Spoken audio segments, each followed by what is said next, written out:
సాబ్ కి ఏదో టైం దొరికిందంటే క్రెషర్ల కోసం దొరికిన టైం. కంకర కొట్టుకొని అమ్ముకొని రింగ్ రోడ్ చుట్టూ భూములను అమ్ముకున్నందుకు టైం ఉంది తప్ప వాళ్ళకి ఎక్కడ కూడా ఇంకేం దొరకలేదు.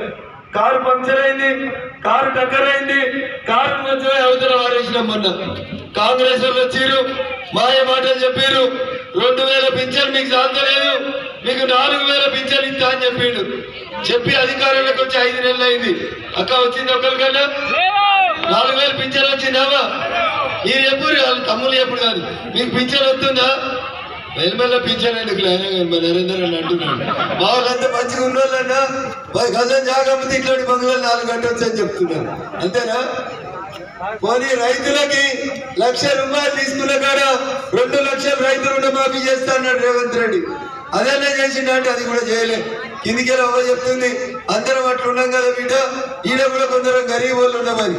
మరి మీరు సప్పుడు ఎత్తలేరు. 4,000 పింఛన్ వస్తుందా అంటే వస్తుందా వస్తలే చెప్పుకుని వస్తుందా?